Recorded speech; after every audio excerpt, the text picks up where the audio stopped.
जय हिंद दोस्तों इस वीडियो के अंतर्गत हम लोग बौद्ध धर्म पढ़ने वाले हैं और बौद्ध धर्म में हम लोग क्या क्या सीखने वाले हैं वो समझ लेते हैं। सबसे पहले महात्मा बुद्ध की जीवनी, ठीक है। जीवनी में हम जानेंगे इनका जन्म कब और कहाँ हुआ, इनके पुत्र का नाम क्या था, इनके पिता कौन थे और इन्हें ज्ञान प्राप्ति कब हुई। इनके जीवनी में हम सारा सब कुछ सीख जाएंगे इनके बारे में, ठीक है। उसके बाद धर्म चक्र परिवर्तन क्या है, इनके प्रतीक क्या रहे, प्रमुख शिष्य कौन थे और 4 आर्य सत्य क्या हैं। उनके अलावा बौद्ध संगीतियाँ कब, कहाँ और किन की अध्यक्षता में हुई, इनके बारे में हम लोग जानने वाले हैं। सबसे पहले जीवनी की बात कर लेते हैं। और जीवनी हम किसकी सीखने वाले हैं? गौतम बुद्ध की सीखने वाले हैं। गौतम बुद्ध, सबसे पहले हेडिंग लगा लो, जीवनी किसकी? गौतम बुद्ध की। क्या नाम है? गौतम बुद्ध, ठीक है। तो गौतम बुद्ध की जीवनी सीखने वाले हैं। सबसे पहले तो इनके जीवन में क्या क्या घटनाएं हुई इनके बारे में थोड़ी चर्चा कर लेते हैं। गौतम बुद्ध के बचपन का नाम क्या था? सिद्धार्थ था। क्या था? सिद्धार्थ था। सिद्धार्थ का जन्म 563 ईसा पूर्व होता है। कब होता है? 563 ईसा पूर्व होता है। ईसा पूर्व होता है। और इनका जो जन्म होता है लुम्बिनी वन में होता है। कहाँ होता है? लुम्बिनी वन में होता है। लुम्बिनी वन नेपाल में, ये वर्तमान नेपाल में पड़ता है, ठीक है। और इनका जन्म 563 ईसा पूर्व होने के बाद इनकी माता का देहांत हो जाता है। जब ये 7 दिन के थे, तब इनकी माता देवी महामाया, क्या नाम था? देवी महामाया का देहांत हो जाता है। उसके बाद सिद्धार्थ का लालन पालन, यानी इन्हें जो पाला था वो किसने पाला था? प्रजापति गौतमी ने पाला था, ठीक है। प्रजापति गौतमी जो थी इनकी बहन थी। किसकी? देवी महामाया की बहन थी प्रजापति गौतमी, ठीक है। प्रजापति गौतमी किनकी बहन थी? देवी महामाया की बहन थी, या कह सकते हैं गौतम की मौसी थी, ठीक है। सिद्धार्थ गौतम की मौसी थी। तो इनके, ये तो जन्म की बात हो गई।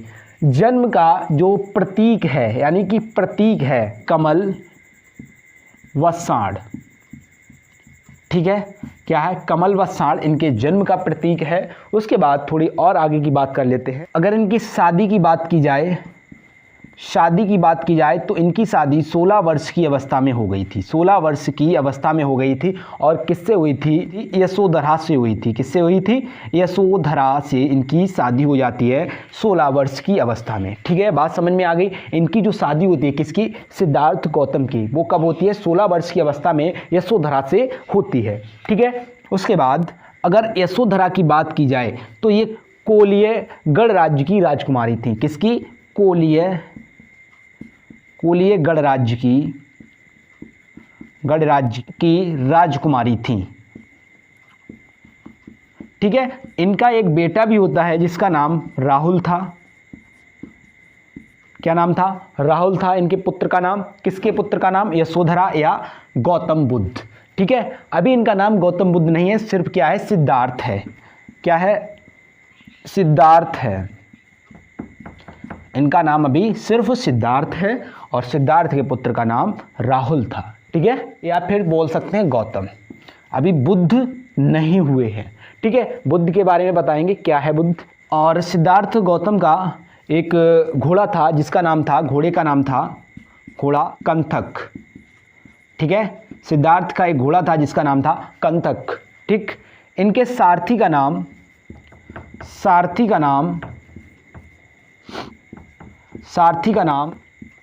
चार था। क्या था? चार था, ठीक है। इतनी बात समझ में आ गई। सिद्धार्थ, क्या नाम है? सिद्धार्थ के जीवन के 4 महान संकेत हैं, उनके बारे में थोड़ी चर्चा कर लेते हैं। किनके 4 महान संकेत हैं उनके बारे में थोड़ा समझ लेते हैं। पहला संकेत क्या है? वृद्ध आदमी। कैसा? वृद्ध आदमी। इसकी थोड़ी बात कर लें। वृद्ध आदमी मतलब ये कैसा संकेत है, तो इसकी बात कर लें। इनका जन्म होता है तो इनके पिता होते हैं सुद्धोधन। क्या होते हैं? सुद्धोधन होते हैं। और इनके पिता को बताया जाता है, या ऐसे कह सकते हैं, एक भविष्यवाणी की जाती है कि जो आपका पुत्र है सुद्धोधन से कहा जाता है कि आपका जो पुत्र है भविष्य में सम्राट बनेगा या फिर एक सन्यासी बनेगा।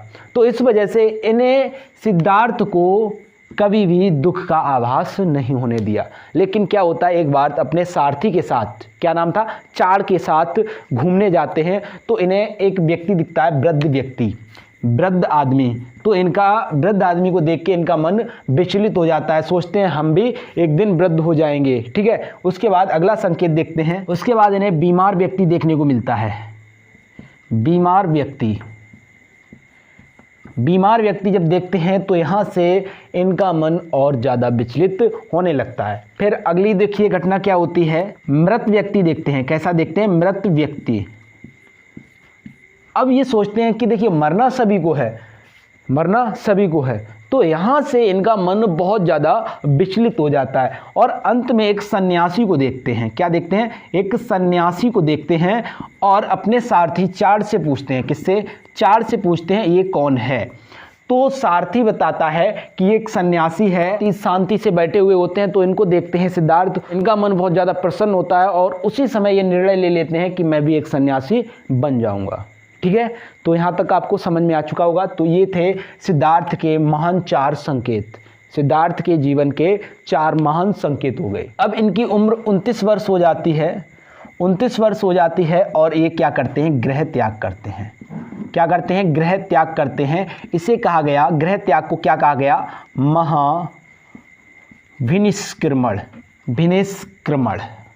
क्या कहा गया, महाभिनिष्क्रमण कहा गया। गृह त्याग का प्रतीक क्या है, प्रतीक की बात की जाए, प्रतीक क्या है, घोड़ा।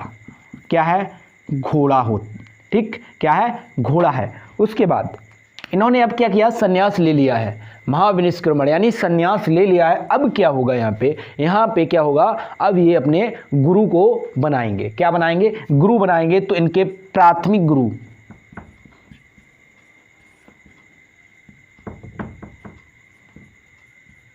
यानी प्रथम गुरु भी बोल सकते हैं। इनके प्रथम गुरु कौन थे, अलार कलाम। कौन थे, अलार कलाम। इसके बाद अलार कलाम के बाद एक और गुरु बनते हैं इनके, या ऐसे भी बोल सकते हैं सेकेंड यानी दूसरे गुरु। क्या नाम था, रुद्रक रामपुत्र। तो इनके ये प्राथमिक गुरु है, यानी ये पहले गुरु अलार कलाम और दूसरे गुरु थे रुद्रक रामपुत्र। ठीक है, बात समझ में आ गई। ये गुरु बनाते हैं, गुरु बनाने के बाद ये देखिए आगे की तरफ बढ़ते हैं, आगे की तरफ थोड़ा समझते हैं। आगे क्या होता है, इन्हें 35 वर्ष की अवस्था में, किसकी अवस्था में, 35 वर्ष की अवस्था में, अवस्था में इनको ज्ञान की प्राप्ति होती है। क्या होता है, ज्ञान की प्राप्ति होती है। अगर ज्ञान की प्राप्ति की बात की जाए, अभी इनका जीवनी ही चल रही है, इनकी जीवनी ही चल रही है।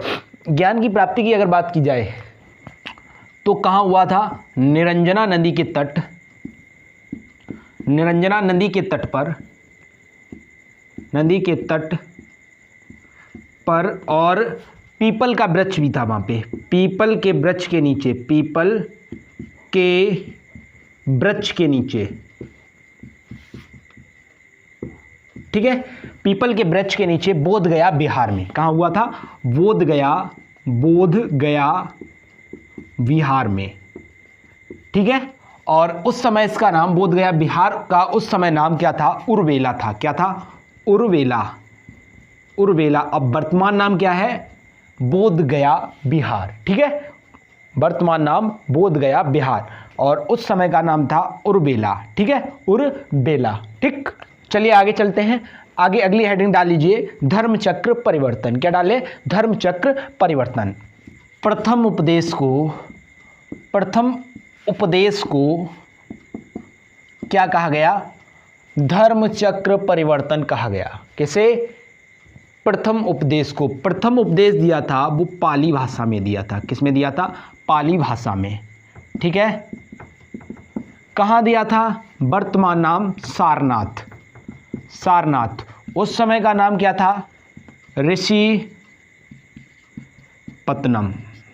ठीक है, और वर्तमान नाम क्या है, सारनाथ, वर्तमान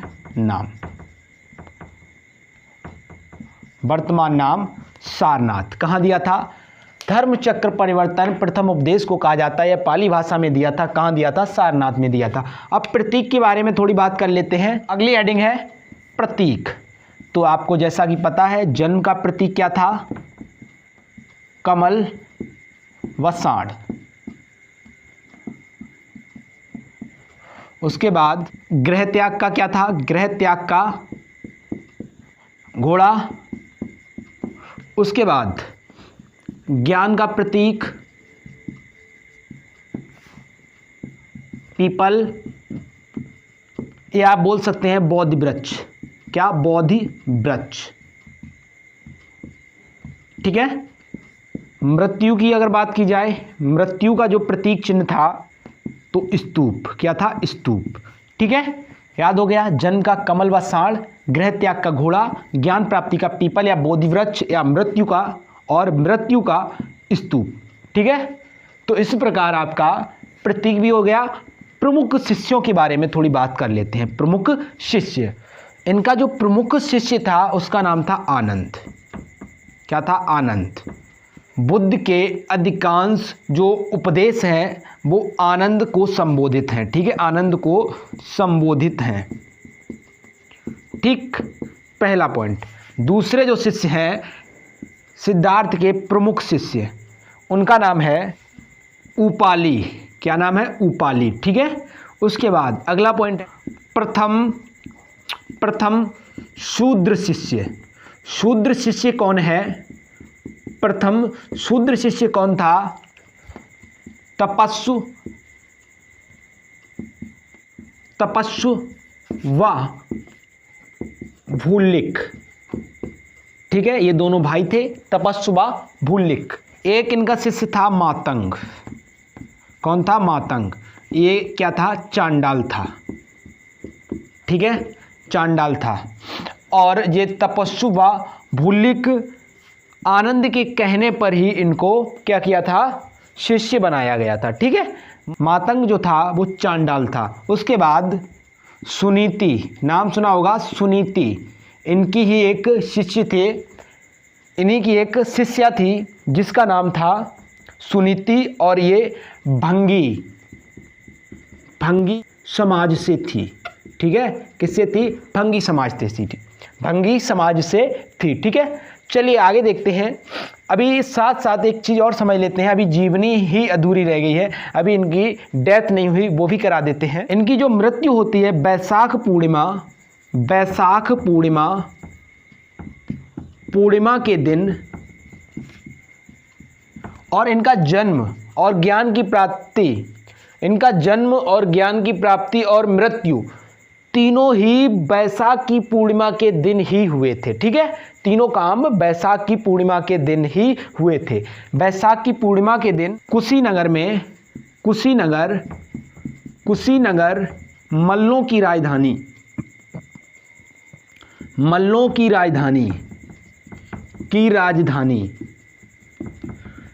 की राजधानी में 483 ईसा पूर्व होती है। बात समझ में आ गई। और इनकी जो मृत्यु होती है उसे महापरिनिर्वाण कहा गया। क्या कहा गया? महापरिनिर्वाण। ठीक है, महापरिनिर्वाण कहा गया। ठीक है, बात समझ गए? ठीक है, चलिए आगे देखते हैं। त्रिरत्न की और बात कर लेते हैं। त्रिरत्न। ठीक है, त्रिरत्न की बात कर लेते हैं। नंबर 1 बुद्ध, यानी बुद्धम शरणम गच्छामि। दूसरा है धर्मम शरणम गच्छामि, यानी धर्म। नंबर 3 है संघ, यानी संगम शरणम गच्छामि। उसके बाद 4 आर्य सत्य की बात कर लेते हैं। 4 आर्य सत्य क्या है, थोड़ा ध्यान से समझना। ठीक है, 4 आर्य सत्य क्या है उनको समझते हैं। पहला है दुख। पहला क्या है? दुख है। और दूसरा क्या है? दुख समुदाय। ठीक है, तीसरा क्या है? दुख का कारण। और चौथा है दुख का निवारण। यानी बुद्ध ने 4 आर्य सत्य बताए हैं।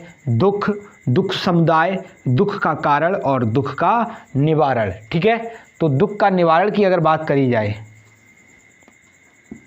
दुख का जो निवारण है वो अष्टांगिक मार्ग से हो सकता है। वो क्या है समझते हैं। अष्टांगिक मार्ग, अष्टांगिक मार्ग इसको समझते हैं। अष्टांगिक मार्ग 3 चीज़ों से मिलकर बना है। प्रज्ञा, नंबर 1 प्रज्ञाशील, प्रज्ञाशील और समाधि, इन 3 चीज़ों से मिलकर क्या बना है, अष्टांगिक मार्ग बना है। प्रज्ञा जो है, प्रज्ञा को भी अलग अलग बांटा गया। प्रज्ञा को 2 भागों में बांटा गया। नंबर 1 दृष्टि और संकल्प। ठीक है, क्या है, दृष्टि और संकल्प। शील की अगर बात की जाए, इसको 3 भागों में बांटा गया। कितने भागों में, 3 भागों में बांटा गया। कौन कौन से समझते हैं। बाड़ी, कर्मांत और आजीविका। ठीक है, समाधि की बात की जाए, समाधि कैसी होती है। समाधि के भी 3 पार्ट हैं।